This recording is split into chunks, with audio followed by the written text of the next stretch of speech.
Hi விவர், நான் உங்கள் doctor Kumar பேசுகிறேன். இன்றைக்கி நம்ம பார்க்கக்கூடிய ஒரு தலைப்பு என்னென்னு கேட்டிங்கன்னா, புழு வெட்டு. சரிங்களா? ஏரோலேசியா அப்படிங்கிற மாதிரியான ஒரு டேர்மில் சொல்லக்கூடியது. நான் எல்லோரும் புரிகிற மாதிரி தமிழில் சொல்கிறேன். ஆமாம், இது பார்த்திங்கன்னு கேட்டிங்கன்னா, அந்த புழு வெட்டு ஆண்களுக்கும் ஏற்படும், பெண்களுக்கும் ஏற்படும். சரிங்களா? இந்த புழு வெட்டு எதனால் ஏற்படுது, அதுக்கான காரணம் என்ன அப்படிங்கிறத இந்த வீடியோவில் பார்க்க போகிறோம். பொதுவாக நிகழ்ச்சிக்கு போகிறதுக்கு முன்னாடி உங்கள்கிட்ட ஒரு சின்ன வேண்டுகோள். இந்த நிகழ்ச்சி உங்களுக்கு பிடிச்சிருன்னு கேட்டிங்கன்னா லைக் பண்ணுங்கள், ஷேர் பண்ணுங்கள், மறந்துடாமல் சப்ஸ்கிரைப் பண்ணி எனக்கு ஹெல்ப் பண்ணுமாறு பணியோடு கேட்டுக்கொள்கிறேன். நான் உங்கள் டாக்டர் குமார். வாங்க நம்ம நிகழ்ச்சிக்குள்ளே போகலாம். பொதுவாக ஒரு குறிப்பிட்ட காலம் வரைக்கும் என்ன பண்ணுறான்னு கேட்டிங்கன்னா, இது ஏதோ ஒரு சின்ன மைக்ரோ வார்ம்ஸ் இருந்து கொண்டு தோலுக்கடியில் பயணம் பண்ணி முடியுடைய வேர்க்கால்களை வெட்டி அதை உணவாக உட்கொள்ளுது அப்படிங்கிற மாதிரி தான் இது பண்ணி சொன்னாங்க.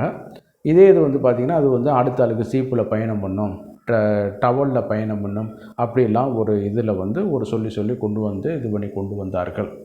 ஆமாம். ஆனால் இன்றைக்குள்ள மருத்துவ தரவுகள், ஆய்வறிக்கையெல்லாம் என்ன சொல்லுதுன்னு கேட்டிங்கன்னா, இது ஒரு ஆட்டோ இம்யூன் டிஸார்டர், நோய் எதிர்ப்பு குறை நோய். ஆமாம், இந்த நம்மளுடைய எதிர்ப்பு சக்தியே நம்மளுக்கு எதிராக வேலை செய்து நம்மளுக்கு இந்த பிரச்சனையை கொண்டு கொடுத்துருது. இது என்னென்னு கேட்டிங்கன்னா, டோட்டல் ஹேர் லாஸ் ஆகக்கூடிய வருது. தலையில் கேட்டிங்கன்னா கம்ப்ளீட்டாக பாதிப்பாகி கொடுக்கக்கூடியது. சில இடத்துல குறிப்பிட்ட ஏரியாக்களுக்கு மட்டும் பாதிப்பாக இருக்கக்கூடியது. சில நேரத்தில் முகத்தில் தோன்றக்கூடியது, மீசை, தாடி, இந்த மாதிரியான பகுதிகள், புருவங்கள், இதில் தோன்றக்கூடியது. அதே நேரத்தில் உடம்பின் உள்ள பிற பகுதிகள், ஆட்குள், இந்த மாதிரியான இதுகள்லையும் அது தோன்றக்கூடியது. இது பார்த்திங்கன்னு கேட்டிங்கன்னா, இந்த ஆட்டோ இம்யூன் டிஸார்டர் நோய் எதிர்ப்பு சார்ந்த பிரச்சனையினால் வரக்கூடியதுனால என்னன்னு கேட்டிங்கன்னா, நம்மளுடைய எதிர்ப்பு சக்தியை நம்மளுக்கு எதிராக வேலை செய்து இந்த முடி வேர்க்கால்களை அல்லது மெலனின் கண்டென்ட் உள்ளதை என்ன பண்ணுன்னு கேட்டிங்கன்னா, இது ஏதோ எதிரி மெக்கானிசம் அப்படின்னு நினச்சிக்கிட்டு என்னன்னு கேட்டிங்கன்னா, ஆட்டோமேட்டிக்காக அதை அரைச்சி இது பண்ண உடனே உள்ளே வேலை செய்தவொடனே என்னன்னு கேட்டிங்கன்னா, அது கொட்ட ஆரம்பிச்சிடும். அந்த இடத்துல கம்ப்ளீட் டெஸ்ட்ரக்ஷன் நடந்தவுடனே திருப்பி முடி முளைக்கிறது ஒரு இது. பட் இதே இது நம்ம ஆரம்ப காலத்தில் நம்ம சுதாரிச்சுக்கிட்டோம்னா, சில ட்ரீட்மெண்ட்டுகள் பண்ணிட்டோம்னா இது குறைய ஆரம்பிச்சிடும்.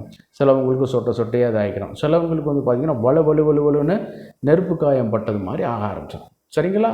அப்போ அந்த மாதிரியான இதுகளுக்கெல்லாம் நம்ம அதை திருப்பி அதில் முடி முளைப்பது இது லைட்டாக வருதுங்கிறது மாதிரி நம்ம தெரிஞ்சோம்னாலே என்னன்னு கேட்டிங்கன்னா, இதை நம்ம என்ன பண்ணலான்னு கேட்டிங்கன்னா, சிறிய வெங்காயத்தை நறுக்கி நம்ம அதில் ரப் பண்ணும்போது அது என்னன்னு கேட்டிங்கன்னா, எப்படி இது பண்ணுன்னு கேட்டிங்கன்னா, நம்மளுடைய இம்யூன் மெக்கானிசத்தை கொஞ்சம் இது பண்ணக்கூடிய ஒரு இது சந்தனாதி தைலம்.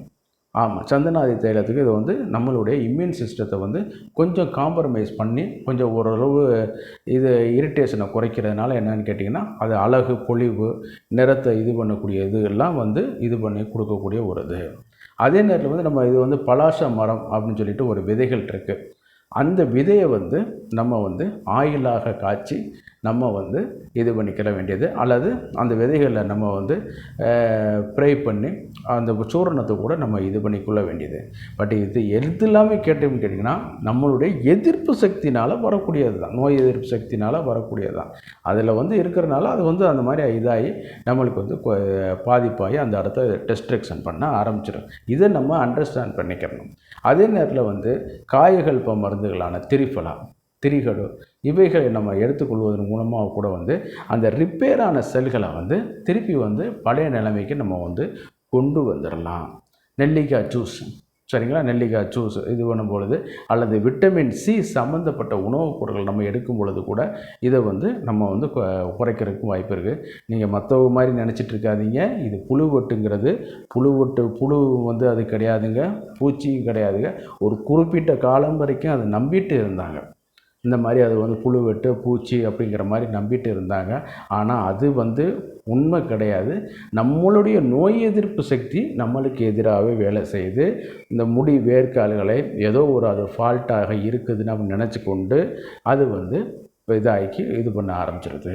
அதுதான் வேறு ஒன்றும் கிடையாது. இது ஆரம்ப நிலையிலே பார்த்தோம்னா ஓரளவு நம்ம நோய் எதிர்ப்பு சக்திக்கான மருந்துகளை கொடுத்து திரிஃபல் அது மாதிரி சொன்ன மருந்துகளை நம்ம எடுத்துக்கிட்டோம்னா ஆட்டோமேட்டிக்காக அது வந்து குணமாகி கொண்டு வர ஆரம்பிச்சிடும். மற்றபடி நீங்கள் இது பண்ணுற மாதிரி அந்த தைலத்தை வாங்கி தேய்ங்க, இந்த தைலத்தை வாங்கி தேய்ங்க, இங்கே இந்த ஆயின்மெண்ட்டை போடுங்கன்னு கேட்டாலே கேட்காது. ஏன்னா உள்ளே இங்கே புழு இல்லை, நம்மளுடைய எதிர்ப்பு சக்தி தான் நம்மளுக்கு எதிராக வந்து வேலை செஞ்சுட்டு வருது.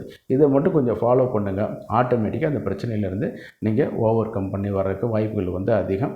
அதே மாதிரி நீங்கள் புழு இருக்குது அப்படி இருக்க மாதிரி சும்மா ரஃப்பான ட்ரீட்மெண்ட்லாம் பண்ணிகிட்ருக்காதீங்க. அது மேலும் வந்து நம்ம தோலை வந்து பாதிக்க வந்து ஆரம்பிச்சிடும். சரிங்களா? இந்த நிகழ்ச்சி உங்களுக்கு பிடிச்சிருந்துச்சுன்னா லைக் பண்ணுங்கள், ஷேர் பண்ணுங்கள், மறந்துடாமல் சப்ஸ்கிரைப் பண்ணி ஹெல்ப் பண்ணுமாறு பண்ணி வருகிறது. நான் உங்கள் டாக்டர் குமார். மீண்டும் ஒரு நிகழ்ச்சியில் சந்திப்போம். நன்றி, வணக்கம்.